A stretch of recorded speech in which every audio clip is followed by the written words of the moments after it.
Good afternoon, sir. We will be now starting the session.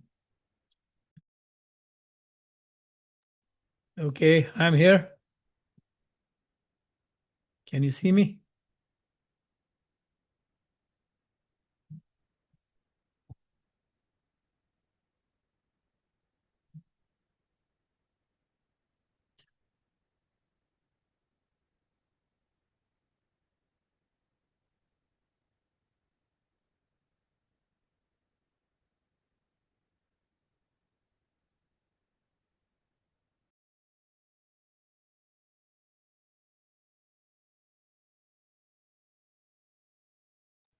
Yes, sir. You are visible, sir. Yes.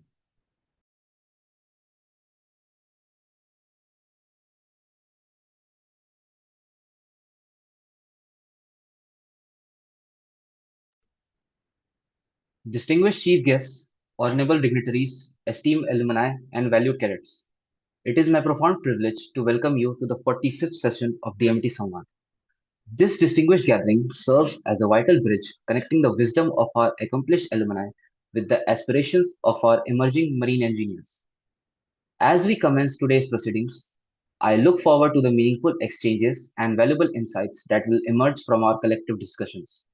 I, Cadet Harshad Singh, roll number 9907, DMT class of 2027, shall be your host for today. On behalf of the DMT Samvad team, it is my pleasure to extend a warm welcome to each of you. And I, Cadet Aman Somra, roll number 9852 from the DMET class of 2027, is honored to be the co-host for this session. Today, we celebrate the continuity of our maritime heritage and the dynamic exchange of the knowledge that defines DMET Samvad.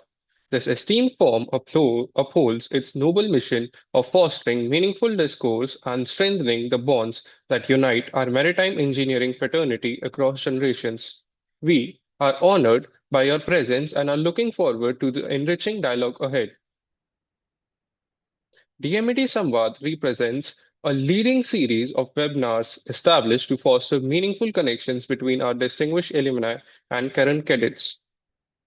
This transition This transformative initiative was launched under the esteemed guidance of Sri Ishwara Arun Kishore Sir, with the conceptualization by Sri Harsh Sena Sir and Sri Sachin Kumar Mahato Sir from the DMET class of 2020, alongside Sri Sachin Saurav Sir from the DMET class of 2021. Since its inaugural session, DMET, the brand and the bond, on December 19th, 2020, the platform has successfully conducted 43 enlightening sessions. Notable among these gatherings are the ninth session DMET Bonding Across Generations, featuring keynote speaker Dr. Ravi Kumar Malhotra, CBE, a special session on enhancing maritime awareness among the civilian population of India, with retired Admiral Karamveer Singh, Param Vishisht Seva Medal, Ati Vishisht Seva Medal, and the 38th session, the Stitch Ship Project, revisiting our ancient maritime past, presented by Sri Sanjeev Sanyal sir, member of the Economic Advisory Council to the Prime Minister of India. This Samvad session focuses on exploring renewable energy solutions for sustainable maritime operations. Our discussion will equip the cadets with the crucial knowledge about how renewable energy integration is evolving the maritime sustainability. Today, we are privileged to welcome Sri Yogesh Bahadur Sir, ex-managing director of Pentacle Energy and Infra Projects Private Limited, as our esteemed distinguished keynote speaker. Sir is an distinguished marine engineer and energy consultant with extensive experience in sustainable infrastructure development and renewable energy solutions. His remarkable career includes senior leadership roles in engineering and energy sectors, serving in the key positions at the Pentacle Energy and Infra Projects Private Limited, where he spearheaded innovative energy and rural electrification initiatives, and holding strategic roles at Ceftec India and Best and Crompton Engineering in project management and business development. His expertise encompasses naval architecture, renewable energy systems, and sustainable maritime infrastructure solutions that are transforming our industry. Through his work in energy consulting and infrastructure development, Sir has consistently demonstrated how innovative technologies can drive environmental phenomena in the maritime operations. Beyond this technical prowess, his creative pursuits in musical production reflect his holistic approach to the innovation and artistic expression.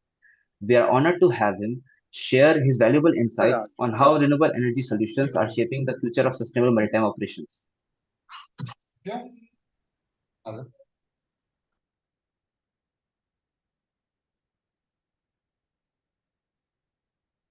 Okay. Am I supposed to speak?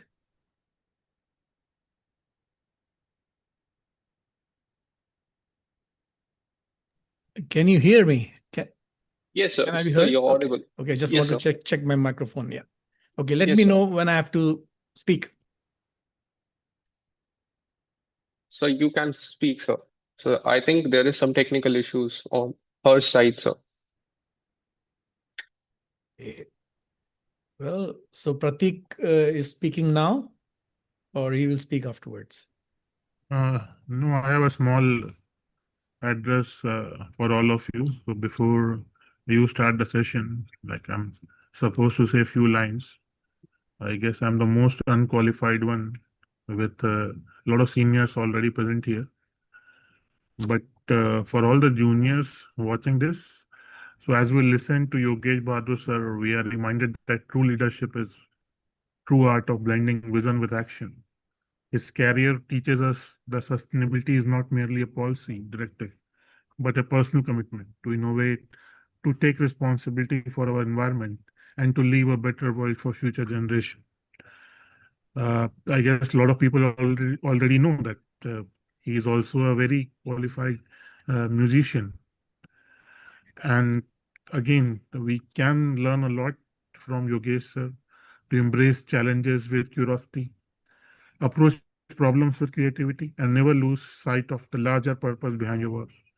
The maritime industry is not just about moving ships, it's about steering the future of global trade responsibly.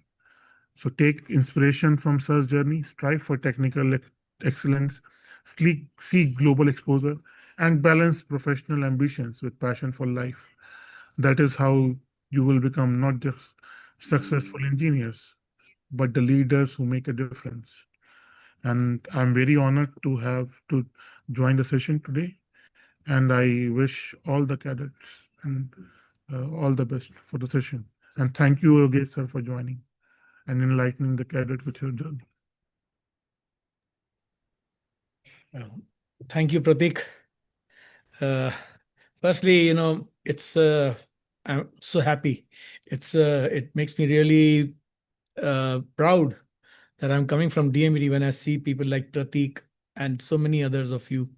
And before I start my whatever I have to say regarding the topic of today, uh, I should tell you that I'm also honored to uh, have been at DMET in 2019 when I was given an opportunity to put up a musical show of my own and also to give prizes at the Tempest 2019. And I think since you mentioned just now, Harsh, that 2019 December was the time that you had the Samvaad sessions. So right after my actually that was when my relationship with DMET started again in a way, and so I've been following all the Samvaad sessions, and I've been hearing what the other keynote speakers have said before, and but for me, it's a period to be a little nervous also because when I see the kind of speakers who have spoken before, they're very big names, people whom we revered throughout our career in DMET and afterwards, Ravi Malhotra ji, I had an opportunity to meet him and receive his signed book in Delhi. Now it's a decade almost since that time, and then Mr. Sanyal has been our mentor and teacher right since our times, and we've learned so much from him. And his books are all, we have all been reading them. And also, so I first of all I thank the faculty of DMET and IMU and congratulate them for continuously taking DMET up. Every time I see there's something new. And when I came in 2019, I became aware of the so many different courses that you're having. You are, I mean, there's an MBA in not just in the marine engineering side, but in which incorporates many different things. And then I was just reading that you have this Mr. Srinivas Vadapalli, HOD, SMET, and Mr. Sivasami Dean, Mr. Sumitran Niyogi, and of course, my good friend, Mr. Ishwara Arun Kishore. My greetings to them and regards, because I was treated so well the last time. Now, to come down to the subject, there are many ways to come to the subject, and I will indicate those ways through the background. You see what you see at the back. So the first, this can be a background. This is a background that you guys are very familiar, right? This is your engine room. And when we say that there are transformation and changes taking place, all these people who have been speaking before me, they have been speaking about the different what is happening in the fuel industry, in the way the carbon emissions are being treated when the smoke goes out, and how the input, that is the fuel additives that are going to make the fuel of the future, doing to eliminate SOx, NOx, NOx, carbon dioxide, and how carbon is disposed. And carbon can also be recreated. And that's why we say that your marine fuels and your marine technology is heading towards renewable energy. But this is not what I'm trained for. I know about these things because I've been teaching. I was teaching naval architecture and SMT and marine economics kind of subjects in Ethiopia, because I was there in the Ethiopian Maritime Institute for a while in 2012. And since then, now and then, I've been taking courses at ARI and at the Anglo-Eastern school here in Delhi. That is for the fourth class and the second class exams. Now, what I found was that, and that's my time to interact with you, with the young people and the cadets who have just become marine engineers. And I, see the kind of career that I've had. I'm very keen on understanding mindsets, because it's the mindset that we have that defines what a young person is evolving to become, because you're all educating and studying from the same place. You've all come from DMET, you've studied the same subjects, and I can still name those subjects because we were taught them, and there are some additions into it. You have thermodynamics, and you have boiler studies, and you have fluid dynamics, you have material sciences, you have boilers, you have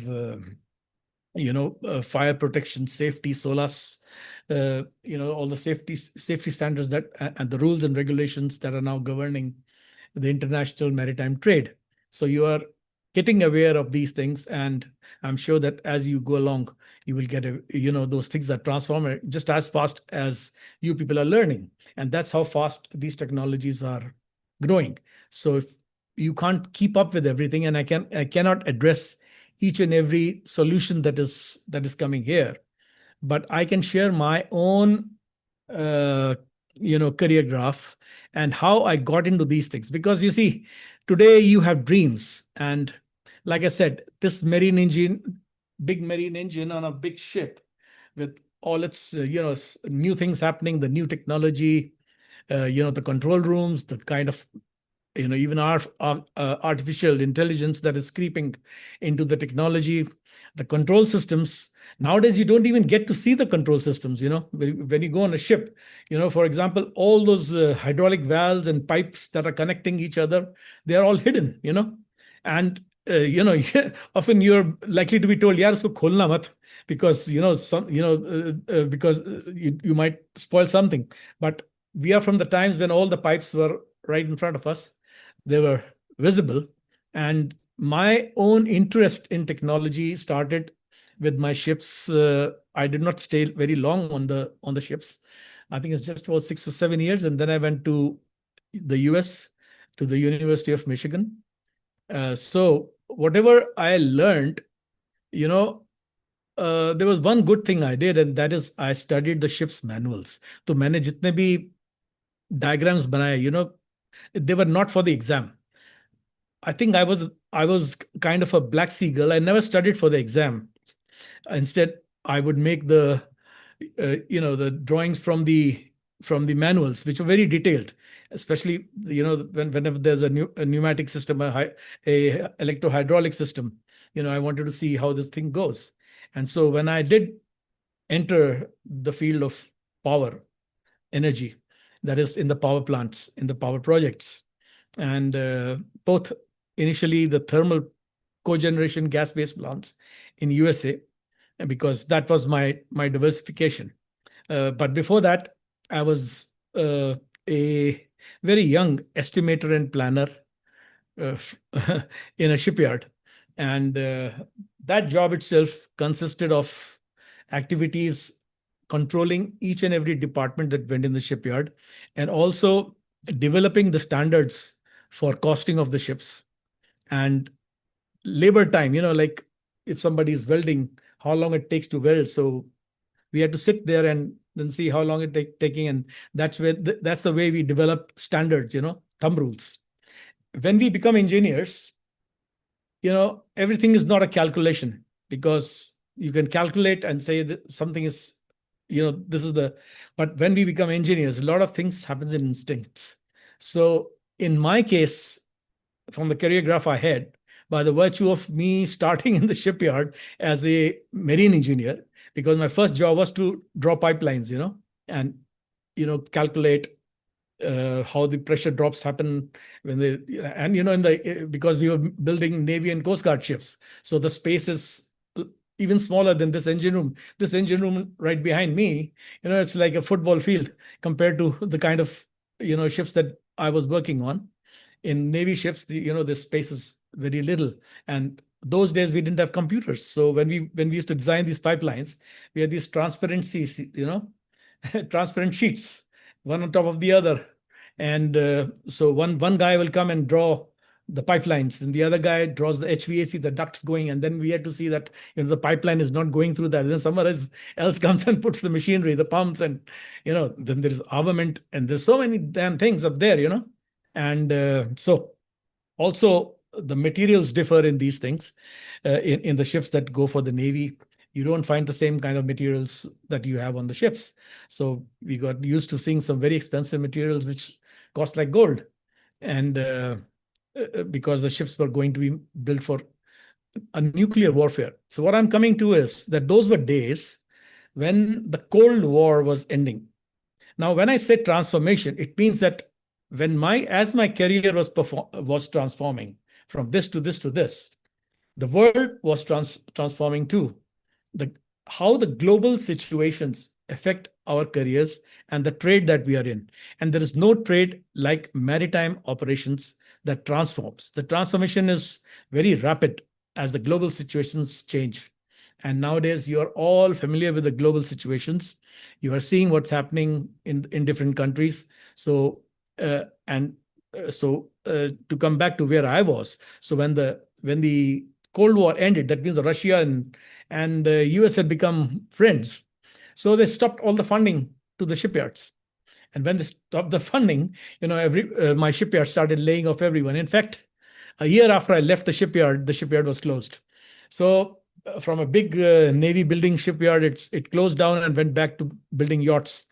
So I moved over to the thermal sector. I joined ABB, that's Asia Brown Boveri, and how I got the job in Asia Brown Boveri, I was just applying because my shipyard was closing. I was just applying blindly.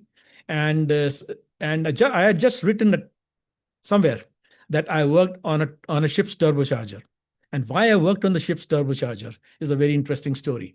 So just a minute, let me change the background first so that I tell you the objective. I'm going to take you to a dream, So I'm going to take you to a dream. And these are the dream ships that you must have seen. This is more congenial to me because I don't know engine rooms anymore. I know renewable energy. So I'll be coming to that. But before that, hear the story. So there was a hole at the bottom of the tank, for fuel oil tank. Seawater ingressed into the fuel oil. And what happens when that happens, So the seawater, it becomes, the oil becomes sludge. From the from the double bottom tank, it goes to settling tank. From the settling tank, we are churning purifiers. And what happens? The purifier gets clogged because it's full of sludge. So every 6 hours, we are opening the purifiers. And then after every 12 hours, we are opening the turbocharger. But marine engineer is not trained to open turbochargers. So we have a ABB engineer from Germany, fly, dropped by a helicopter, and he drops on the helicopter. This engineer is there, and so we are learning, and we learned a lot. Open a turbocharger is unheard of. Nobody will get a chance to open a turbocharger of a ship. So opening the turbocharger, it was, So when I sat for the interview, the interview was for turbines which were 200 to 500 megawatts unit sizes.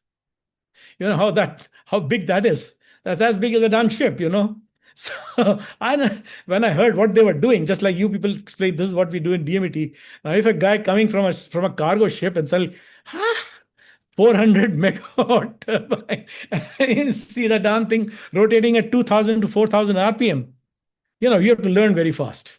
Okay. And then they said, since you don't know anything about us, we are making you a project manager, because if it's a new project, they said you're as good as us.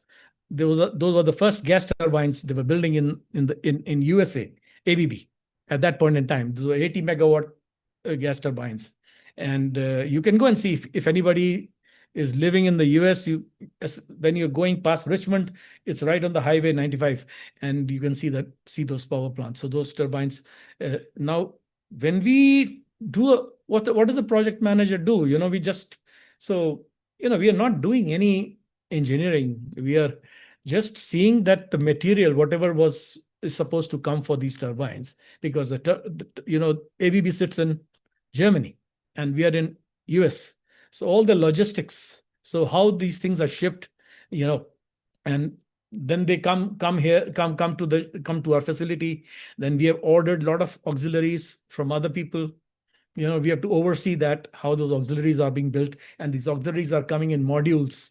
Okay, the lubricating oil system is coming as a module with a tank and everything attached to it, just like we have on ships now. Even the ships are built in modules. So all these modules are coming, and then we are assembling. Now is even a more interesting part. Nobody in America knows the German language. So they say, you Indian guy, we are giving you a pocket dictionary. It's an electronic dictionary, and that's you translate word for word of the German, and then there's a German lady who was a secretary. So she's sitting with me, and we are translating those down. All the SOPs and the methodologies and everything, the steps, and of course there were engineers from Germany. So this is what I've been doing over and over again for many years. When I came back, so then after that, when I came back to India, I kind of plopped into the renewable energy sector. How? Because I was a naval architect. Okay. And so being a naval architect and a marine engineer, what's common? The shaft, isn't it? Because the engine connects to the shaft. And what is the shaft doing? The shaft is connected to the propeller. So the propeller is turning, and then there are controllable pitch propellers. And so when I was in the shipyard, we are learning. We have the catalogs from LIPS. We have got the catalog from all the controllable pitch propeller companies, and so we know how it works. And so when I came for the interview for this in Delhi, and this was in Delhi, and this was a very tiny company who were making small hydropower turbines. So I said I already had my green card at that point in time. So, but my wife did not get it because I was newly married. So I said, okay, until we get that, I'll work in this company. Now, when he interviewed me, he was very interested. He said, don't you know that India is growing and India's got to grow? He was the person who was the chairman of my company. He was kind of a doyen. Understand doyen? He was the father of hydropower in India. He was the chief engineer of BHL who had left his job, okay, trained in Germany and Russia, and he started his own little company. So when I said they're building hydropower turbines, and I saw the turbine, the darn turbine looked like a pump of on the engine, on the fire pump. The fire pump on the ship was bigger than that. What kind of turbine is this? Because I had come from ABB, and those were the 200 megawatts and 80 megawatts used turbines. So see how our careers transform. This is what I'm trying to tell you about. We don't know, but what are we prepared for? And what is my end objective today? My end objective is this dream, this dream at the background that you see, a future ship. Will the ship ever be a reality? How did I come to know about the ship? When I was in Ethiopia and I was teaching, I was the only faculty, and there were other faculty. There were many of them from DMET, and some from the deck side and all. So I spent most of my time in the library because I had started my company Pentacle already in 2009. In 2009, when you must have read, I was president of Best and Crompton, which is India's one of the very flagship companies. Earlier, it was owned by Mr.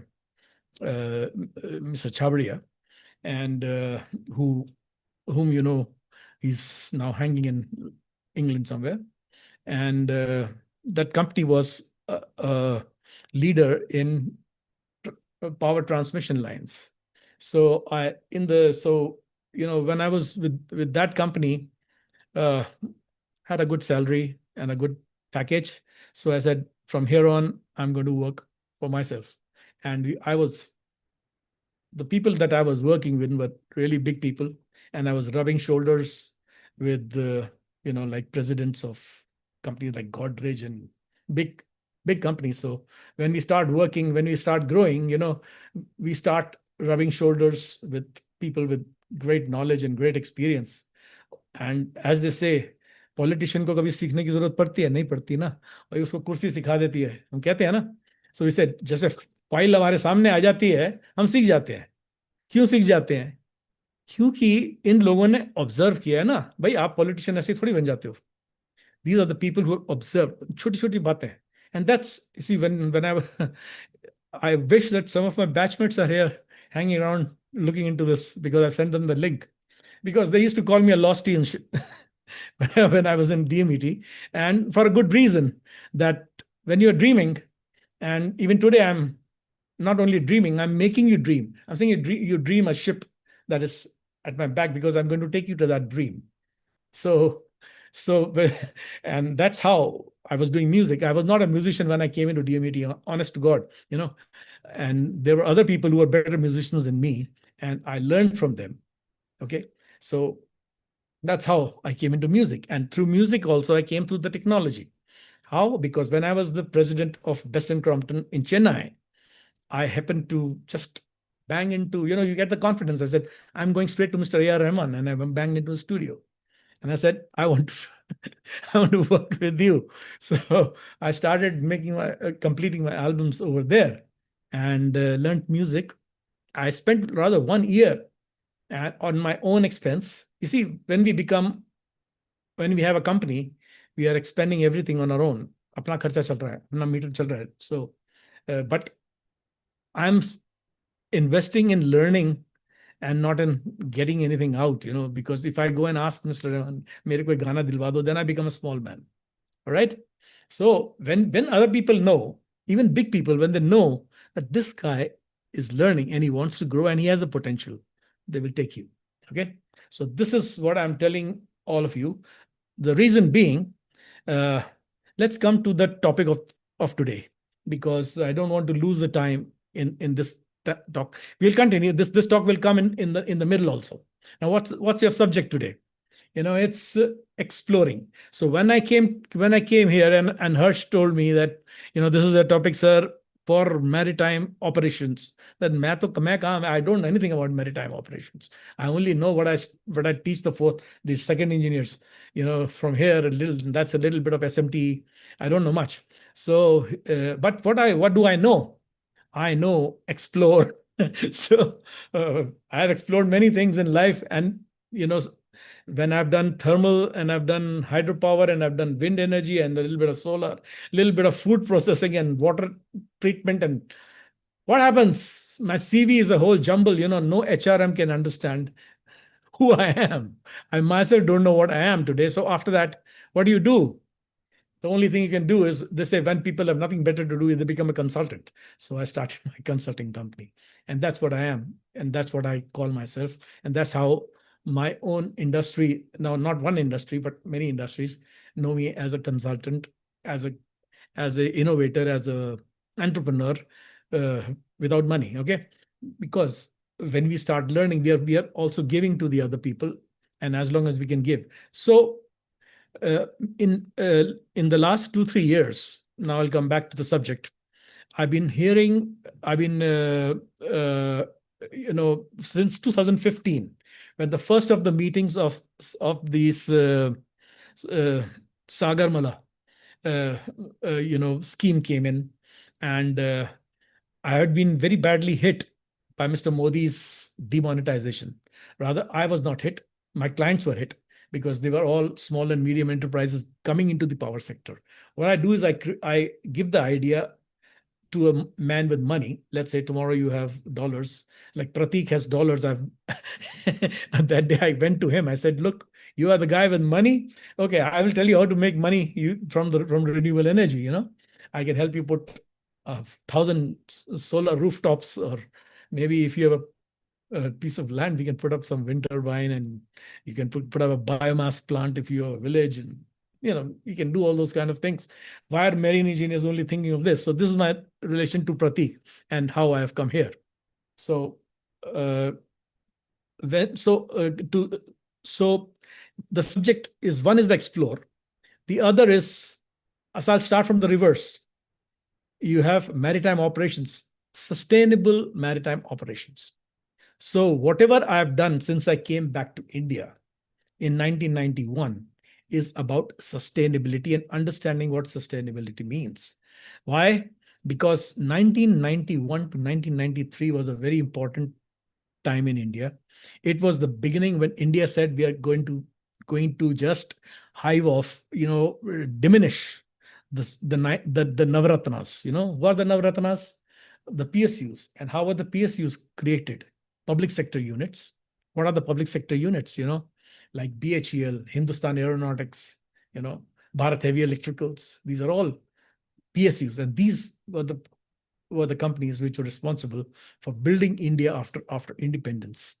Bhakra Nangal Dam was a vision of Mr. Nehru, and on the 5 rivers.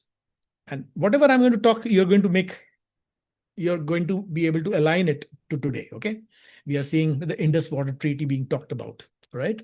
So the 5 rivers in the north, Prime Minister Nehru vision was to connect these rivers and tap these rivers. Of course, where does the money come from? India was a very poor country. Where does the money come from? So the money was coming from the World Bank and many other international banks, on top of which, who was sitting? The same people who used to colonize us, isn't it? That is the US, the Great Britain, all the companies in Europe, and what have you. So a lot of people say, we gave away to them, but there were a lot of things. And if you go to Bhakra Nangal Dam, even now, you will see those pictures on how the Bhakra Nangal Dam and the Indian hydropower sector came up.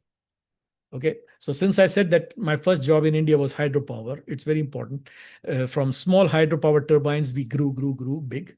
And then we were doing the big turbines and the big projects. We had already had a joint venture with Sulzer. Sulzer, as I knew, was making engines in my time. Now Sulzer is merged with MAN, and so it's a merged. The engine division is merged with them. But Sulzer had a hydropower division to it. Then Sulzer itself transformed into other multinationals. That there was a company called Voestalpine. This is based in Austria, and similarly, a lot of international, joint ventures are taking place between the big people in those days. So they were all becoming big companies. The idea was what? Idea was that we can, to make India and the world, the whole fight was on energy. The Iran-Iraq war had just finished, okay, at that point in time. And the Cold War ended, people were looking to grow. So I'm very lucky to say that I've seen the entire growth story of India.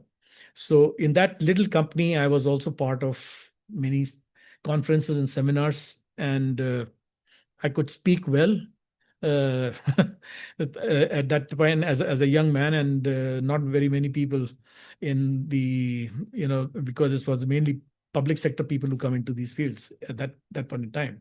So I was a kind of a, my chairman, he was half German, his thinking was European. So he used to use me as a brainstorming young lad, and I had become so even in the other companies, I'd become a brainstorming lad for the ownerships, and that's how I could understand what's going on in their minds, and that's why I'm talking about the mindset. I'm developing your mindset through this little story that I'm telling you.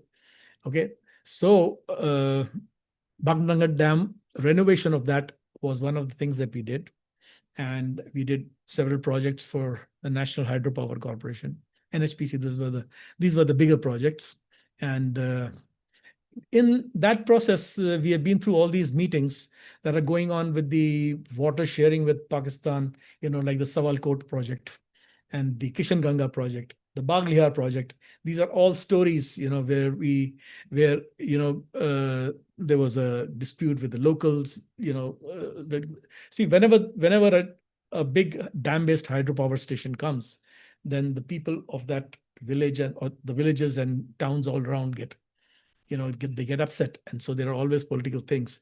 And for these projects to actually grow, it takes a long time. And this is kind of, it reflects, because when I started in this, India had just 47 odd gigawatts, that is about 47,000 megawatts of renewable energy in that time. And when we say renewable energy, it's mostly hydropower at that time, because solar and wind were just starting. And then as of now, I think it's 187 megawatts of just solar, biomass, wind, and hydropower now. And we have 240 megawatts. 240 megawatts of thermal power right now installed, fossil-based thermal power in India. And there is a nuclear of about 8.78 megawatts, and which is just 1.8%. We have large hydro, just 50 gigawatts. And this I'm talking when in my time, this 49 gigawatts, 32 gigawatts already, So we have grown very little in the dam-based projects. But look here, what's happened to renewable energy. It's 184 gigawatts from a mere 5 gigawatts, when we started. Okay, so this is the kind of growth that we have seen. And most of this, the ideas and the platforms have been laid since the 1990s that I was there. And just the wind energy is like 50 gigawatts. And now when we talk about you people and this dream behind me, but before that dream behind me is this dream behind me, right? These huge, these kind of wind turbines can generate like 10 times more that of the wind turbines that we could put on shore. When I left, the biggest wind turbine that we made, and that was the biggest at that time in 1994-95, was 600 kilowatts. And now 2 megawatt size wind turbines on 80-meter height masts are very common in India, and they're all over Gujarat and Tamil Nadu and that side of coast. There's contrary. So again, I said this is a dream because it's not happened.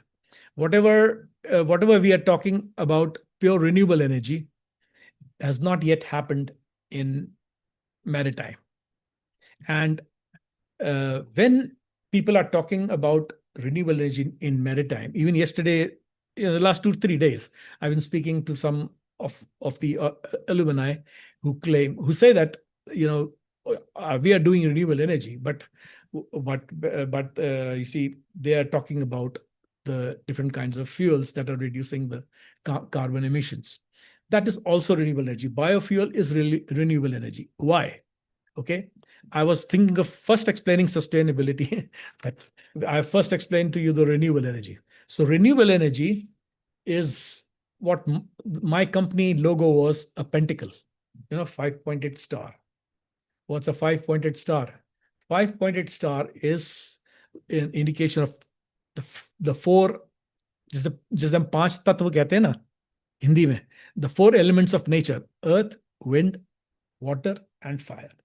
These are the 4 forms of energy. Imagine a man is standing like that, cross-legged, with leg across, and that's 4 arms, and this is the head.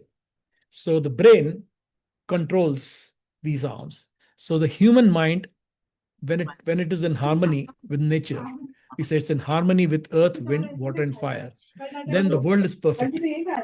As soon as these elements go off track, things go awry. From earth, we have geothermal, we have biomass, where your biofuels are coming from. We have minerals and materials. The next 4, as you know, is going to be foreign minerals, because they need lithium for the battery storage. They need for the chips, the materials that go into making chips. All these are special material, and that's why Mr. Trump wants to invade Greenland. Okay, and Russia is out to get that same Russia which earlier they had foregone. All these countries, Ukraine, Slovenia, Estonia, and they're all coming back into the, because Russia suddenly says, "Arey yaar, maine unko to de diya ye sab kuch, jahan mere minerals and everything was there. I'm left with heavy oil, with fossil." So it's the energy self-sufficiency and energy war and the minerals war that is being fought. And those are the challenges for you. And those are the challenges for maritime, and the difference between being sustainable and unsustainable. Okay, so what is sustainable? If we have to say that maritime has to be sustainable until a certain period of time, then we have to ensure that all these 3 elements, four elements, we are preserving the earth. Okay, we are keeping it away from the fire. We are having water. You see, the rivers are going dry. Right now, we just saw floods. Your own college was flooded. I saw the pictures. And well, before that, hey, happy Bijoy greetings to everybody. I know many of you would be wanting to slip away and go for your city leave. If I were you, I would be doing that, because I know the splendor of Kolkata on a Durga Puja weekend. So well, but I bless you for it. Okay, so just hang on. Okay, because something what we are going to be talking is going to be of a very great interest to you, because it's going to create marine entrepreneurs who will make maritime sustainable. That's my objective. Okay, so that's my objective speech: making marine engineers sustainable, to make their own field of work and their own career sustainable, so that maritime becomes sustainable. And what is maritime? See, by maritime law, maritime starts not from the port. Okay, it's not just your ship. The maritime starts the time that the container or the package is picked up. So if you're sending a package by Amazon, your doorstep becomes, because it's all governed by maritime law. All right. So if you're all governed right from this chain with maritime, and your marine institutes are sustainable based on renewable energy, what will you need to do? You need to be learning renewable energy, not just by books, but by experience. Okay, so the next part of my lecture today is on that. So what do we do when we are built? So renewable was a name given, that if we are taking energy out from the air, it comes air, so the wind goes back to the wind. If we are having water, we tap water from a higher point that's on the hills. We connect a pipe. There's a head. There's a certain level at the top. There's a certain level at the bottom. You put the turbine in the middle, and with this head, the turbine rotates, it delivers energy. Water goes back into the river. So it's renewable. Okay. Now let's come to biomass.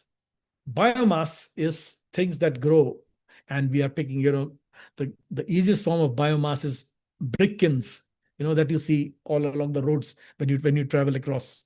You're burning dried leaves and dried crops from the fields, and you're building biomass, and then you are coming into biofuels. That anything the sugar based products, whatever is sugar based, sugarcane, you have corn, you have bamboo. All these things are capable of making fuel, and there are special crops that are going into making biofuels. And biofuel, when you talk about biofuels, we are talking about ethylene, about the methane based, and so when the renewable energy sector was being conceived, I was there in all the meetings. So earlier it started with the Department of Non-Conventional Energy. Non-conventional meant basically hydropower, wind, solar. And then it became a ministry, and it became MNRE, Ministry of New and Renewable Sciences. There was a lot of debate. Should alternate energy be renewable energy? And right now, what you are being taught, and what most other speakers were, from the shipping companies, they will be talking is the different side of renewable energy, and that is your the fuel additives and the kind of fuel that are removing SOx and NOx and carbon dioxide, and how in the scrubbers, the electrostatic precipitators, and how you absorb the carbon, you remove the carbon. Okay, so one of the most essential parts of sustainability is by measuring a company or even a road or a highway or a community by carbon credits. So what are carbon credits? Carbon credits is just how much carbon you are saving, you're preventing from going into the emissions. Like even when we make cement or we make roads, the coal tar and everything, we are emitting, we are doing emissions that are giving out carbon. So what does the government tell the companies? That you do something on some other side which is saving carbon, and so they tell them, why don't you put up a renewable energy project? So if your ships are emitting due to your fuels, and your shipping company has somewhere created a wind farm or a solar energy project, then you can transfer those carbon credits from there into whatever you are being penalized for by throwing the carbon emissions into the air. And carbon, that's why our whole structure, the way we are dependent on how we handle carbon. And that is why, and we are optimizing the use of renewable energy by combining the different forms of renewable energy. That means we, in certain small hydropower plants, we are adding, suppose in the hills there's a possibility of a wind, there is a possibility of solar. So solar hydropower hybrid, solar wind hybrids, solar biofuel, solar biomass hybrids. So like that, we are enhancing the use of land. Because what is happening? The land has suddenly become at premium. The rivers have already been at premium, and we have already destroyed them by the large hydropower projects. And as you can see, what I'm telling you, the rate of increase of large hydropower projects has reduced drastically. It is only that now once again we are talking about large hydropower projects, because people are losing faith in the ability of small renewable energy to add to the kind of growth that we all need. Mr. Trump has already boo-booed, saying, "What are these hydropower turbines doing? Nothing over there." He just said it, a few days ago at the UN, isn't it? And the world is at war, and even if we prevent those the carbon emissions, and this world is on fire, there's a climate change happening, there is wildfires everywhere, the glaciers are melting already. How can you arrest that? By adding renewable energy. Okay, so I am going to get defeated in my own sustainability aim if I hoot for renewable energy. As a matter of fact, when I was just leaving my company of hydropower, there was a very big person in the hydropower. He said, Yogesh, this hydropower is one day going to kill us. And that's what is happening. As you can see, the hills, the landslides and everything is due to this irrational growth that's taken place around hydropower. Nobody's saying that hydropower was wrong, but whenever we build infrastructure for power with any kind of a means or fuel, the paraphernalia that becomes so huge and big. And because it's not just the power plant, then you'll be having these transmission lines that are going. Okay, I'll cut all these things short because I want to say where you come into all this. And that's why I want to take you to this dream right now.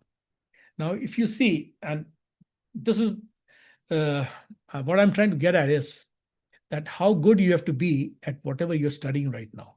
And where does everything that you study in DMET, in your engineering and in your school comes in?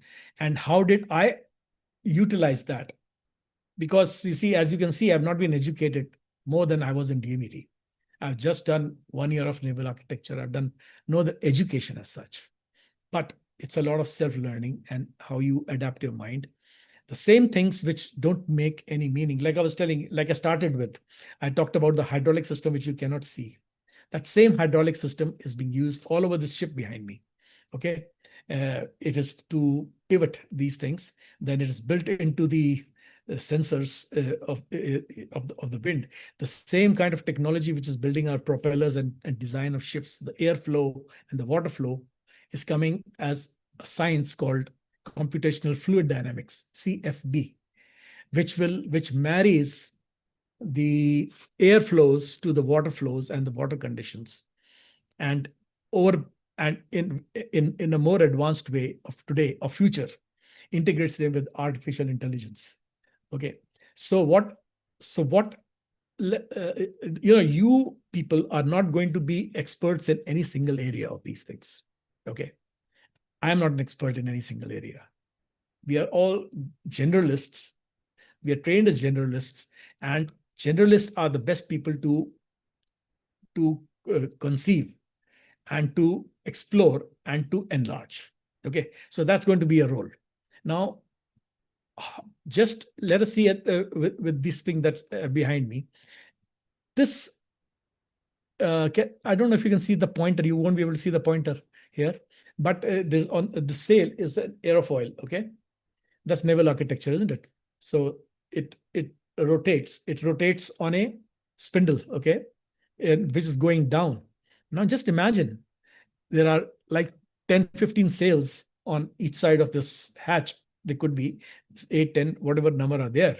And they are being, if you have to have a rudder actuator steering gear for each of them, how complicated that would be. Okay. Imagine. Okay. So let us say that now you will wonder, are each of these having their own little steering gear? Or is there one kind of a rack which is just, working all of them together? Okay, it can be both, right? Or let us say that it is not a rack. It's just a hydraulic motor sitting there and rotating it individually. All right, and that is being run through a series of pilot valves. So your fluid dynamics is a subject which I mastered at some point in time on the ship when I was studying for my chiefs. Okay, and it's been helping me till now. The 3-position valves, 5-position valves, all these valves that constitute your ship's control systems. Okay, and that's the same things you will see when you go to a hydropower station or a cogeneration thermal power station or an industry, of any kind. These are the same things you're going to come across. Okay, now as you see on top of these sails, they have got solar panels mounted. Just imagine how this electricity will be going and transferring to your ship's electrical systems. Obviously, through the shaft, isn't it? That means the shaft is hollow, right? So it's going down. The cables, okay? There's also, because it's turning like this, so there's also hydraulic pipes which may be going down. So what does it remind you of? It reminds you of the controllable pitch propeller, doesn't it? Yeah, isn't it? If you see the diagram of a controllable pitch propeller, there's this axial linkage and which is converting it to a rotational linkage, okay? Now these wires are going down. This electricity that is being produced by renewable energy called solar and wind is different from the energy that is being generated by the biofuel engines, biomass engines, and hydropower. Why? Because hydropower electricity and the biomass engine electricity are all being driven by constant speed engines or turbines, right? A steam turbine is also constant speed turbine. A hydropower turbine is a constant speed turbine. A gas turbine is a constant speed turbine. Your engines of diesel generator are constant speed. Okay. Now, if you are going to put a generator on the shaft of your ship propulsion, is that constant speed? That's not constant speed, right? Because it's going to vary with the speed of the propeller shaft, right? So what is the difference? So you are studying synchronous motors, synchronous generators. Then you're studying induction generators. Okay, induction generators, they don't necessarily have a armature core, isn't it? I mean, sorry, what do you call that? So the induction generators and turbine are entirely dependent on the static forces, and but in the synchronous motors, how do we say it? The magnetism can keep changing so that it keeps the speed constant. All right. So I'm just coming on the speed part. So because we are interested in the electricity, right? So what happens when the speed changes? What is speed? Frequency, isn't it? But when we go and let us say 3 generators are running on the ship and we have to synchronize them, what is common? What is same? You say that the frequency is the same, exactly, isn't it? When the frequency is same, then you punch and you say that these generators are synchronized. Okay. In case of wind energy and you need additional means, and these are basically converters that convert your frequencies electrically and then match it to the rest of the system of the ship. Or if the solar panels are on a grid, like in the power stations, then the frequencies are matched to the frequency of the grid. So these are converters. And what you're studying in electricity, you must be seeing, you're coming across all the circuits with the capacitors, condensers in various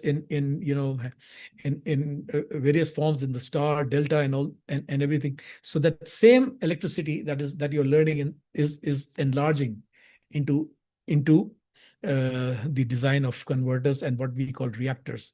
So this whole renewable energy systems that you're seeing, this whole 50 megawatts, that is gigawatts of electricity power that is running, it is all electrically modified to be put into the grid. And that's why the fossil generated electricity and the hydropower generated electricity are always going to be more stable than the renewable energy.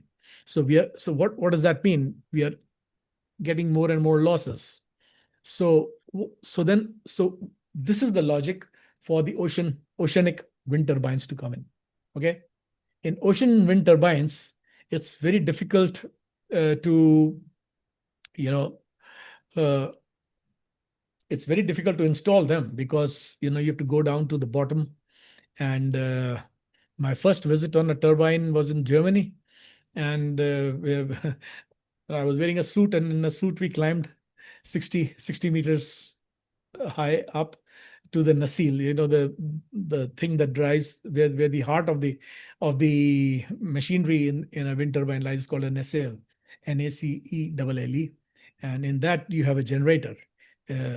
Well, the difference in a wind turbine obviously is that here we have speed increasers, because the generators don't run at such low RPM as the wind turbines turn, right? So again, I'm coming to you the same generator technology. You have to have a really good handle by the time from now and on as you go on the ships, and you are working with the electrical officer, the batti साहब जिसको बोलते हैं ना, उससे सीखना पड़ेगा. Just as you have to learn about the boilers and everything from the khalasis, from your oilmen and people like that. These are the ones who teach us. Right now, I've just come to know, I didn't know it before, that you are not having workshop training. We used to be going to Garden Reach workshops and to the Central, Calcutta Port Trust. You are not having that, but I see that your forces in your workshop have increased, and some very fantastic people I met last time. A lot of people who are teaching you many different things in that sphere, and your laboratories are also growing. Your electrical laboratory I saw last time, it's growing almost at par with what they are doing in the bigger universities, and so you have to give time to understand those things right now, and as you go, you have to create your own passion for that. Kyunki humko pata nahi, as I said, I am just kind of tipping, nothing was in my control, and it's just not me. There are so many other people. You must have seen there are alumni who become bank chairmen. My own friend, my batchmate is in the US. There's people who have become, they've gone to law, people doing all kinds of things. And that's, this passion and your power of observation and your ability to relate something to what you know. You see, you can't grow anything over what you don't know. Okay. So if I'm an engineer in any different trade, I'm only growing it over and above the same things. Like I told you, I just happened to get passionate about fluid mechanics on my last shift. Okay, so I've just carried forward, and not just that. You see, when I was on my last ship, when I said that there was a hole in the bottom, that ship was going for a 25-year survey, and the plating had become this thin. It was like paper, and so you won't believe it, but we had people who were welding the deck plates on the ship, on this Uni-1 ship. It's illegal, but because when the ships are going for a survey and you have to get it passed, you have to make some modifications.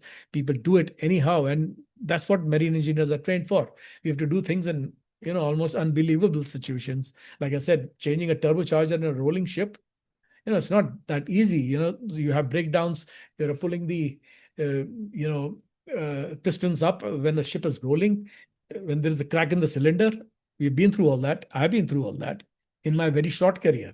So the short career, I think, of my times in the bad ships was a long career for the ships of today, because today you don't have to do anything on the ships, all right?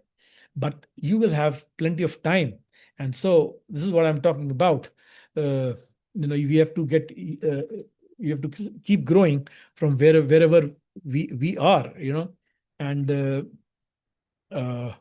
now let's see what all you can do. You see, just typically, what kind of work did people in my times do? यहाँ से DMET से निकले, ship किया, somebody becomes a super, somebody is working, on the ships. कोई कहते हैं मैं तो सारी जिंदगी, right? Very recently there was a kind of a debate, sir, is it better for us to live all our life on the ship and keep going on ships, or should we diversify like you? I said, मैं कोई ऐसा अजूबा नहीं हूँ. I had to do it because I had to do it, and many people do it. There comes a time, there comes a period where we feel that this was our objective, but you will meet that objective maybe not through that path. You will meet it through some other path. So you just be focused to whatever you are doing right now, and similarly, I was trying to bring something more and more into it. And yes, I was trying to bring something more important, and that is, I think, the storage. See, right now, as I said, the fight is on the materials and the storage capacity. So on the ship, whenever you're talking about the biofuels, or you're talking about renewable energy like solar applications coming on, say, uh, slightly smaller ships, you know, how to store this power, because the power itself is adding, if you cannot store the power, then how to use it? So the so right now in hydropower, we have different kinds of storage. Like hydropower, we have pumped storage that you the we pump the water to a certain height, and then that use that water back, and it comes back into the turbine to turn it the other way around, and that's called pump storage. Similarly, in wind energy, we have batteries, we have battery power. In solar, we are also having battery power. But there are a lot is being invested in the larger storage, and for which this whole war in you know uh, Mr. Trump going to Greenland and everything is taking place. Let me see. I had marked some things. I've covered most of it. I have gone a little off the top. I mean, maybe not to your expectations, because I've not spoken at all on maritime sustainability by the way of the biofuels and the dual fuel engines. I think you are already familiar with those things, and there are other people who are giving you uh, good lessons into that. I don't want to get into that, but yes, if you have any questions at this point, I can answer them. And if you want to know anything more in whatever I have said, because I was going a bit too fast, maybe. But my question to you is, are you understanding what I'm trying to get at? Who will answer me?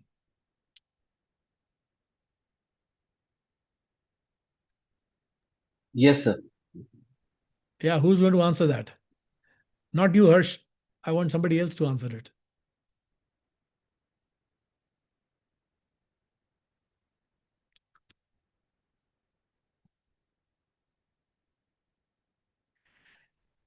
Yeah, are you with me? I mean, what have you got? What is the kind of message that you have got from here? Not just about renewable energy, but on being sustainable and what we can do, from the kind of engineering that we are learning here, and how we can adapt to it. Are there any other ideas? Because you see, I learn more from interaction from you people, and it is for my interest, and I don't know what I'll do with it. I was even thinking of writing a book, something like that. But you have to tell me that from this story that I've just told you, this is my story, and there are many other stories with other people. What do these kind of stories give you as a direction and as a confidence for the future?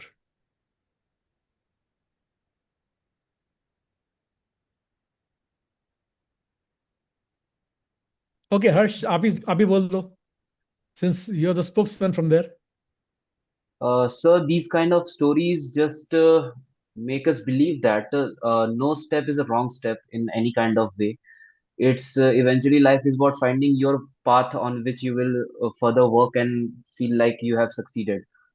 In fact, whatever you said about your career made us quite means adamant that even if we make some mistakes, we will be on right path anyways, because eventually we will have to figure it out anyways ourselves. And as far as the question of what renewable energy and sustainable development is considered, yes, we can agree on the part that we are not yet very much prepared for renewable energy resources, because we haven't yet found that how it's going to be more efficient than those which we are using right now. So a lot of research and work has to be done, and I believe, sir, we can achieve these things with guidance from experts like you, from your experiences, sir. Okay. Okay. So now I will give you the final part. Like I said, इसके बाद मेरे को आपको कुछ देना भी है, isn't it? Yes, sir. So क्या देना है मेरे को? Now I come to that point. See, what did the marine engineers do in my time, from my time till to today? जब वो वहां से निकलते, I started on that topic. वहां से मैं खो गया था. Yes. So they become supers, and then there's a debate whether we want to keep on the ship. Then there are people who used to go to hotels or in hospitals and working in their with their machinery. Many of my batchmates have done that. Then there are many of my batchmates and my juniors and everybody, many people in the lubricating oil and the fuel oil additive industry, working as for sales and telling people about the advantages of different kinds of oils, the different kind of fuels, different kind of paints. And same for the steel industry. Like I have been working in the steel industry because all my work is associated with steel building. So then manufacturing plants, we've been building turbines. Some other people have been in many other industrial plants. And then there are a lot of people took interest in ship logistics. Especially when they make friends with the masters and the deck people, and they get to know a lot, or they take a course. Logistics can be learned, So people have become very smart in logistics. Ritesh, you must have heard of him. He's so good in law. He was interested in law. His family's got a law firm. He's doing law. Then there are fire protection. I know a lot of entrepreneurs, friends whom I've worked with, even in my hydropower projects, who are doing fire protection, DMETians.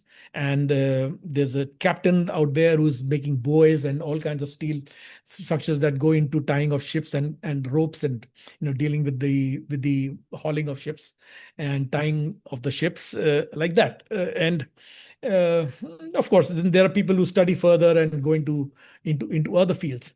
But these same roles in your times, how will they look? So I created that kind of a dream, because there is one common thing in everybody. Everybody made money at sea, and they banked those dollars and money, and they've invested that into assets. And what was the common dream? एक बड़ा घर होएगा, after that मैं कुछ नहीं करूंगा, after 50 I'm going to and I'm going to play golf, and I'm going to travel, and I'm going to, suddenly these, with the kind of way the world is moving, these dreams have to transform. Like I'm right now building my house. I'm living in a rented place right now. My house is being constructed right next door, and I'm contemplating here, why not I put a rooftop solar? अब मैं सारी जिंदगी कर रहा हूँ. So why don't you guys start thinking like that? Your dreams have to change, because unless your dreams change, your future sustainability and merging into que sera sera of whatever maritime comes, because nobody can predict how this maritime and this whole world thing is going to function. Like, how could I predict that this Cold War is going to change and the entire ship construction is going to fall? We don't know. So how we invest in our dreams, and this was an idea for me to put a dream behind me. How do we invest in our dreams? So when you guys are thinking property, you're not just thinking property, but you are thinking energy efficient property. No matter आज कितना पैसा है, कल उस पैसे की value क्या होगी या क्या नहीं होगी. Also, many of us come from villages. My batchmates did, and I see here also a lot of people come from the rural side. And बाद में कहते हैं यार हमको ड्रीम होगी गुड़गांव में, मुंबई में रहने की. यार वहां से आके इतने, why do you want to go and stay there in the bhir bhadakka, yaar? Now you have opportunities to create your own empire anywhere you go. If let us just as an example, if you just invest in a 2 to 3 kilowatt, rooftop, just to start with, in your own house, wherever you are. Okay. And then, there are provisions in which you can, as you get surplus electricity you're generating from your own house, you can sell it to your neighbor, and from your neighbor to another neighbor. And that's how the future is about renewable energy communities being created.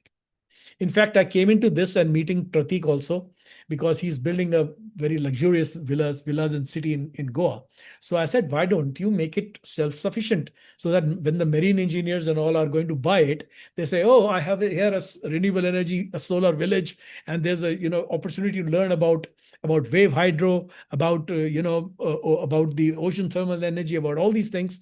I am expanding myself, and then you learn and you become teachers to the others. If this kind of communities are created amongst future marine engineers, won't it be a little bit, won't it be so good? And then there's from hotels to hospitals, you become your entrepreneurs on your own and finding opportunities. You create collaborations, because you see what happens is, let us say you are on the ship, but you have friends. आपकी city, आपके अपने town में तो friends है ना, and there'll be some money from, let us say you are the guy who earn money. We have to be brave enough and confident enough and practical enough to create collaborations amongst ourselves. और ये जो आपका जो batchmate spirit है, instead of बाद में जाके हे हो यार हमने उस वक्त दारू पी थी, हमने, वो तो सब ठीक है, वो तो चलेगा, बट लेट अस से इफ वी क्रिएट समथिंग कि भाई हम लोग एक आदमी अगर I've had many cases. My batchmates have done it. He creates a business, and then he says, "Yeah, I'm having a loss. I want to go back to the ship and make some money and come." Once you go back to the ship, there's no ending, because uske baad, and that's how most of the businesses fall. So if you are sustainable entrepreneurs within yourself, so that you can keeping your own security in mind, and you still continue to work in the shipping sector. Let's say you keep on sailing, but you're just investing in these things which a friend of some or some other people from your family are running, because these are self-running. इसमें कुछ आपको रोज में करना नहीं है. वो ऊपर solar power plant लगा हुआ है is there. If you are putting a solar water pump for pumping in a village, water, it does not need any your specialized presence over there. So this is what was my last message. And then coming to the technology, everybody needs to go for advanced studies, or at least side studies. There are these things were not available in my time. There are plenty of 3-month courses, 4-month courses for entrepreneurs in big universities. Even if you have to go to, let us say, even if you have to go to a country like US or somewhere in Europe, they will not give you a H-1B visa for some major studies. But if you're going for a professional 3-month course, it will still be possible, and you can do it in your own country, or you can do it in Europe, wherever 3 महीने आप करो, आप अपने वो करके you come back, and so every time you're coming, you're not giving exams. Also, I wanted to impress upon the faculties of not just of DMET and IUM faculties to कर रहे हैं, but the shipping companies, I see them going with these old time thinking when it comes to exams. Because how many times I was told when I was teaching in the maritime institutes, okay, Yogesh, don't teach too much to these people. They are only coming here for giving exam. इनको सिर्फ जो exam में questions आएंगे ना, वो बताओ. So I instead of researching, whatever I'm trying to do and that's how I've learned about the fuel technologies and all, and the things, the innovations that are happening in the maritime sector. But when they say, "Arey yaar, ye sab unse ke saath zyada mat discuss karo," then it becomes. So I think you all have to get to when you're giving the exams, thoda sa padh lo, and beyond that, you try to explore that what actually is happening, because a lot is happening in maritime law. In the a lot is happening in the chartering, in the field of chartering. वहाँ पे तो एक chapter है, in a very small chapter which is covered by 2 or 3 PowerPoints. But there is a lot besides that. And if you just look, I have myself created some PowerPoints for marine engineers on some of my this slide share and everything. As I was teaching, I created my own PowerPoint presentations, which went a little bit because I started with Sagarmala, and Sagarmala is very close to my heart because it's this is development, and it's part of the consultancy work that I'm doing. I myself went and I've met in Delhi the people, the the managing director of Sagar Bala, or the director who was here, and met him 4 or 5 years ago. And what they are all telling us is, Manika, why can't our marine engineers, why can't the merchant navy people get into shipbuilding, and what's happening with this lines of funding, crores and crores Mr. Modi is outlining, इसमें हमारा कहाँ role है भाई? So I was told this not just by the bureaucrats, but once I had a meeting with the Minister of Shipping, Mr. Velu. This was in 2017 or 18. And he told me something, sir, where are your merchant navy people coming to us? Nobody comes to us. Your marine engineers, they just make money, and they are all happy. The people who are coming into the maritime field are not the people who are coming from the maritime institutes. They're coming from the other colleges and other streams, working for the so many contracting companies that are working with the shipyards and working with in the whole development process.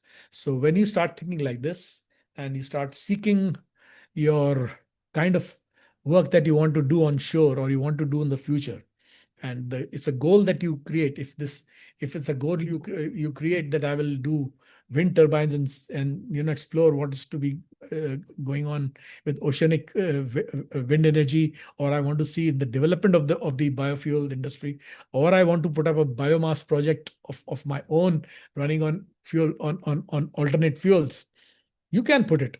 So what do you have to do? This Ministry of New and Renewable Energy is the funding of all the renewable energy projects is coming from funding agencies, and there is a renewable energy funding authority, a funding agency called IREDA, Indian Renewable Energy Development Agency. And if you're in Delhi, their office is in Delhi, and it has got, and the ministry and IREDA, they all have nodal offices all over the country. All you have to do is, आपकी 4 महीने की छुट्टी है, just pay them a visit, just pay an academic visit.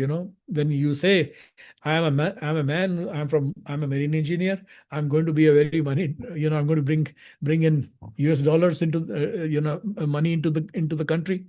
Please tell me, how do I start and become a renewable energy entrepreneur, and how much does it take? A 2 to 3 kilowatt solar power project का cost क्या है? 5 lakh के करीब, 5 lakh, 10 lakh.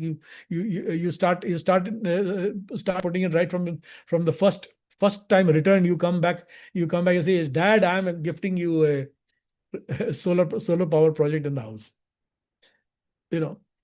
Instead of doing something else. So this whole dream of marine engineers' future will need a overhaul, a change, and that itself will give you an insight into all these different technologies.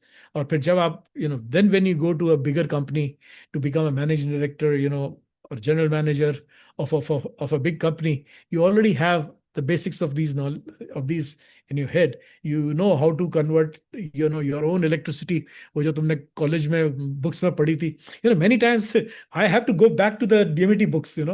I've had to do that many times. I have to go back to the DMET books, and I see many of the other engineers also. They're always having the books that were there in their colleges, because wo jo basics hai na, those basics are the thing. As a consultant, I'm telling you, because now I'm a consultant. In the last 15 years, what I've done is, I don't even know what kind of a job I'm going to do. I just go to people. I go to these conferences, and I just pick people who want to put up new kind of projects. And I don't know what kind of work it will be. I think 2 years back, I was working on a rice processing and food processing projects. So how does it happen? Once you get habituated to saying, yaar, kuch bhi naya hoga na, I have that confidence that I can go back to the basics of the books that I've studied, and the technology will come from there. But it is more important to understand how the project is created, what are the agencies involved in getting that project together? Who are the people to meet? So this whole circle you have to start developing, and people who have contacts in even in shipping. Even in shipping, any one of you who has seniors, who was good friends with the seniors in good positions in the shipping companies, they have a better chance of getting a job in the kind of ship that you want to. I know that. ये चल रहा है सब कुछ. You have good friends, you get a good ship, in the shipping company. So the kind of contacts and ship, just like that, you have to just go wide. In our times, we were going vertical. Everything we used to think that it's going to start and going to end within the shipping industry. Even when I went for naval architecture, I was really not thinking of anything outside of marine. I was not thinking of it as structures. Later on, I started thinking of naval architecture as structures. If I'm building the housing of a hydropower turbine, then that's to me as a structure, just like a ship. So that's how your evolution as an engineer takes place. Okay. And it's not just us, it's happening to IT engineers. IT engineers are doing, weird things. Some IT engineers do fantastic musicians. And I was just in the entertainment committee during my DMET, and I started after 45 years once again with my music, just because I happened to be in Chennai, and you get in. So today, what I'm telling you, I tell my children in a different way. I tell them, we are old people. Often we get a tendency to ramble, क्योंकि हमारे दिमाग में इतना कुछ है. So many different experiences. उतने से experience को मैं आपके सामने 1 घंटे में लाके रख रहा हूं. So if during that phase I have rambled a bit, keep all that at the back of your mind. In the front of your mind, you keep what you are doing, जो आपको next exam में चाहिए. Okay, so these things you keep at the back of your mind, and the day you need that, it'll pop up by itself. Just like YouTube pop-ups आते हैं. If you are going through one direction, if you're listening to one kind of songs, one kind of jokes, and one kind of chapters, your videos you're watching, the same kind of video will pop up on the screen, and that's how it happens. So when the time comes, the right thing will pop up into your mind. So all this that I've spoken today is, you just take it like one of the many experiences which you will hear so many of these from the other people, maybe in a more focused way to what is more relevant to you right now. And and I think that's why, Harsh, you are all very bright and visionary young people, to have called me, because I told you in the beginning, okay, bhai, I am not qualified for this. There are many other more qualified people from my batch who know more about how about the maritime and how they will be sustainable. I can see right now Ashimda, my own batchmate there. He's there, and he's right there in Kolkata. Yes, and see, he's always at the center. He's our connection to DMET, and we have a batch group, and he keeps telling us, this is happening in DMET today, this is happening and this is the meetings we are having. So this is how I'm learning about you. And then we have this very nice group where I met the youngsters. क्योंकि मेरे को ये अपना बुड्ढा लोग sir से मिलूंगा तो मेरी सोच अलग जाएगी. तो मैं I like to be with the younger people. So then I'm meeting these people like Ritesh and all, ये जो आपस में रोज आर्ग्यू करते रहते हैं. And it's very nice to learn from them.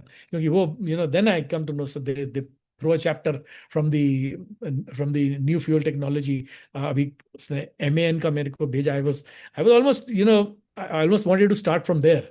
When I was talking about carbon, I wanted to say how carbon is taken out, and biofuel is why it is renewable energy. It's renewable energy because you are using because you are using the fuel, and then it's not renewable energy till you finish it, because then it goes at how the carbon is collected in another technology after the fuel technology, and how you collect the carbon, and even that carbon is used to make something. And even if there is an ash, that ash also goes back to the earth. When this whole cycle completes, like the biofuel is not renewable energy if it just burns and then it goes up in smoke. Biofuel technology becomes renewable only when that carbon itself is collected back and put back into the earth. Only then the carbon emissions will stop, isn't it? Just by burning that same fuel along with the other fuels, doing nothing, right? And you know that even in the heavy fuel and in the coal fired plants are there, but the ash is selling at more price than the coal these days. Because all the the bricks nowadays that we're building our houses, they're made of ash which is coming from the power plants, and it can come from even from other sources, from waste. So all the waste to health and waste to energy is also a technology that we need to understand. And so the subject of exploring renewable energy for sustainable maritime applications is coming. When you complete this entire cycle, you can convert even heavy fuel oil into a less carbon producing agent if you put the correct additives. The more and more cars are being used with ethylene mixed in petrol. Why Mr. Trump? Let us, in the end, I just want to explain or understand for myself, why is Mr. Trump so heavy? Okay, India should not buy from Russia, and that it should buy from US. Because do you know that how the American oil is coming right now? Americans have found huge deposits of oil called shale oil. Okay, shale oil, or shale gas rather. Shale gas is gas which is produced in the layers of rocks in the bed beneath the sea and above. And they have found tons, and it's like a continuous supply. It can go on forever, infinite, and that's at least what we are being told. And America is very, it is already producing a lot, and it is very confident that it can meet all its energy needs. So it doesn't need any other country to supply its oil. It no more has to go and conquer Iraq for that. But all these wars are happening for certain other reasons. So whatever we are learning and we are doing, we have to, if we keep connecting to the news of today and get clear with the facts कि भाई जो पहले हो रहा था, a lot of people say पहले कुछ, I was just talking to you about the Bhakra Nangal Dam, So, if the Bhakra Nangal Dam had not started, our rivers, and, we would have been just waterless. It would have been a waterless India. And from there, tapping those rivers. And that's the kind of work which I've done for the 90% of the time in the last 30 years. 30 years, I've been just going on the mountains, on the hills. There are many times I've traveled the whole length of a river with consultants. At that time I was young, so my mentor consultants were in their 60s and 70s, so some in dhotis in south. We walked along the rivers through the kaante wale jungle, and picked up these power, and you would survey these power stations. And similarly for the wind, I was a very young man when I came back from USA, and it was very interesting for me because uske pehle I'd never seen India, and that was a great opportunity for me to see India from Kashmir to Kanyakumari. Most of the wind development took place in the south, in Tamil Nadu, and that's my story in quite detail. I think I have nothing more left to say. So in these 1.5 hours, I think if you have gained something, it'll be my privilege. I've written a small article and I've shared it with Harsh and the Samvaad team. And I just want I mean, you can share it with everybody. It just gives a small part of the insight into what I'm trying to say here. And I wish you all individually very well, and we hope I can be there for your next Tempest, maybe. and and or and it's always a privilege to uh, hear from you. I'm always reading whatever is going on. And now Pratik, I've come to know him only a few weeks ago, personally. I mean, I'm meeting him. And then there used to be another Pratik in the fourth year of the 2019 batch, who was whom I was in touch with for a long time. So you and each of you people are really brilliant and really forward thinking. And Mr. Ishwaran, you give him my special regards and love for whatever he is doing for the institute, because he's the only one out of your faculty whom I personally know out there, and the others are also doing fantastic work. And since they're all from the Navy, you give him my special regards, because I'm from the naval shipyards. I'm from the Navy shipyard building, and it's just that I could not work in the shipyards when I came back to India. You know, the shipyards were all, PSUs, public sector or government. So there was no private sector involvement, and salaries were very low, obviously. So now, of course, there is no stopping you guys. If you want to work in a shipyard, if you want to own a shipyard, when I was in Ethiopia, one day the minister of shipping, a lady, she came into the room when I was teaching naval architecture, and she told these Ethiopian boys, I want each of you to be owning a ship 10 years from now. Make it an objective that each of you will own a ship. So for me, from my side, I just have one thing.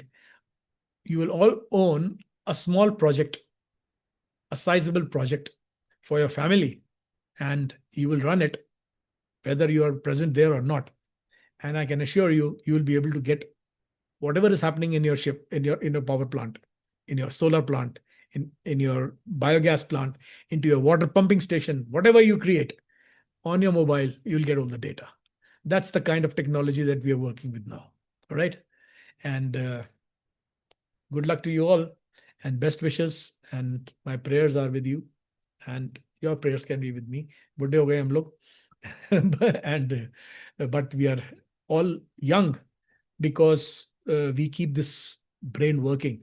And so I plead to your institutes to keep us engaged one way or the other, and so that we keep learning from you and we keep adding to it in our little ways. Thank you very much, all of you. Thank you, sir. Thank you, sir. Thank you for your enriching words, sir. I'm sure, so we did enjoy your story, and we did find it very motivating. And it's because of you, sir, that segregate our particular college from the other colleges. It's because of the alumnus like you that who act as the guiding light, not only for the present generation, but also as for the future generation, sir. Thank you. All the best to you. Yes, sir. Pratik is there? Sir, so thank you for your enlightening words, but I would like to, we will be going through a presentation showing the recent highlights of the institution, sir. Just a couple of minutes, sir. Fantastic. Yeah. Yes, sir. Tempest is the annual techno-cultural sports festival of our institution, bringing together cadets, alumni, and participants across 30 maritime and non-maritime institutes in India. Cacophony serves as the cultural showcase of Tempest, providing a platform for the participants to express their artistic and creative talents. Propulsion represents the technical core of Tempest, encompassing a diverse range of competitions that encourage innovations, problem solving, and maritime expertise. Chakravyuh the sporting arena of Tempest dedicated to promoting athleticism, teamwork, and competitive spirit. Alumni Night, the concluding distinguished event of Tempest designed to strengthen bonds between the current cadets and the alumni. It serves as both a celebration of the institution's legacy and a platform for inspiring future maritime professionals. The cross country marathon is a test of endurance, stamina, and determination, bringing together the cadets across all batches in a spirited long distance run. Passing Out Parade is a solemn and proud ceremonial event marking the culmination of cadets training. The parade symbolizes the transition from a cadet's life to professional service in the maritime industry. The inauguration of the prestigious Dr. R.K. Mehrotra Center of Excellence. DMET celebrated 79th Independence Day, followed by a cultural event presented by Enigma.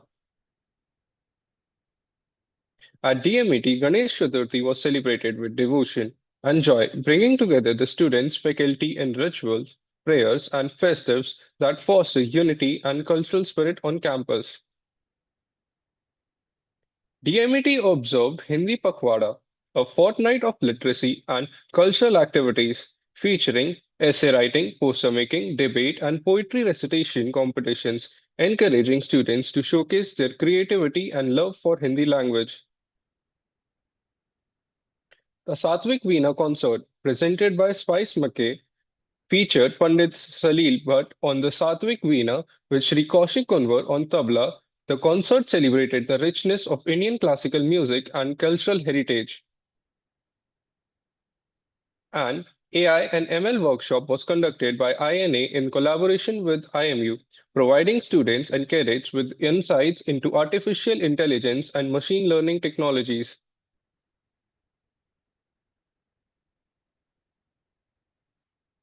Lithosphere is a literature fest and open mic event organized by Enigma, our college cultural committee. After last year's success, we are back this year in collaboration with XSH Productions and Calcutta Youth Meet, celebrating creativity, expression, and literary talent.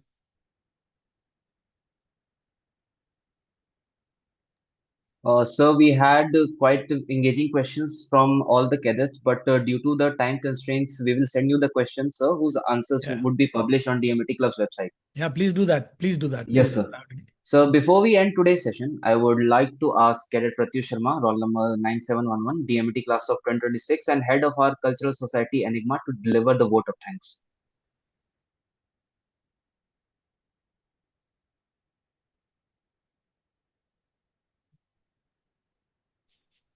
Good evening, everyone. As we bring the 45th DMET Samvaad session to a close, it is my privilege to deliver the vote of thanks. On the behalf of the entire Samvaad team, I sincerely thank our distinguished keynote speaker, Sri Yogesh Bahadur sir, for sharing his wisdom and enriching this session. I also extend our gratitude to Sri Pratik Khanna sir for his inspiring words and valuable contributions. We remain grateful to our Director Sir for his continued guidance and blessings. A heartfelt thankful to you and all our alumni, faculties, and cadets for joining us and making this session meaningful and successful. With this, we officially conclude the 45th session of DMT Samvad. Thank you and Jai Hind.